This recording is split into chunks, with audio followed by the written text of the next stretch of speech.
নিশা দেৰগাঁৱৰ লাহটি পেট্ৰল পাম্পত উত্তেজনাময় পৰিস্থিতিৰ সৃষ্টি হয়। গ্ৰাহক আৰু পাম্পৰ কৰ্মচাৰীৰ মাজত তীব্ৰ বাকবিতণ্ডা। তেল কমকৈ দিয়াৰ অভিযোগ পাম্পটোৰ বিৰুদ্ধে। বাইকৰ টেংকিৰ ক্ষমতাতকৈ অধিক তেল দিয়াৰ অভিযোগ এজন গ্ৰাহকৰ।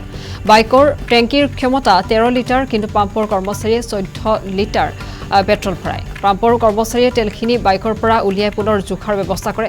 ঘটনাস্থলীত আৰক্ষী উপস্থিত হৈ বাইকসহ বাইকৰ গৰাকী আৰু পেট্ৰল পাম্পৰ কৰ্মচাৰীক থানালৈ লৈ যায়। উল্লেখযোগ্য যে এই পেট্ৰল পাম্পটোৰ বিৰুদ্ধে পূৰ্বেও প্ৰবঞ্চনাৰ বহু অভিযোগ উত্থাপিত হৈছে।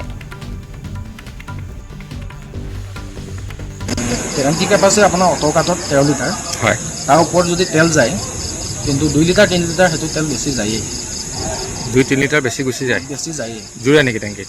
টেংকিত জোৰে। তেওঁ কৈ আছে কিন্তু যে মই আজিলৈকে এখন 3 বছৰ হ'ল কিনা বুলি কৈছে, মই আজিলৈকে 13 লিটাৰ ওপৰত ভৰাই পোৱা নাই, তাত নোজোৰে বুলি কৈছে।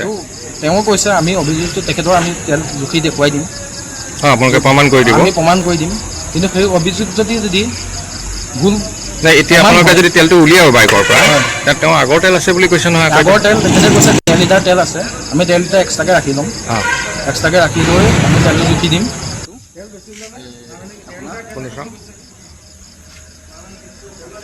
মোক অলপ আগত কৈছিলে, মই তেওঁলোকক যেতিয়া প্ৰশ্ন কৰিছিলোঁ, তেওঁলোকে কৈছিলে যে এইটো বোলে টেংকিত জোখতকৈ বেছি তেল সোমায়, কিন্তু অলৰেডি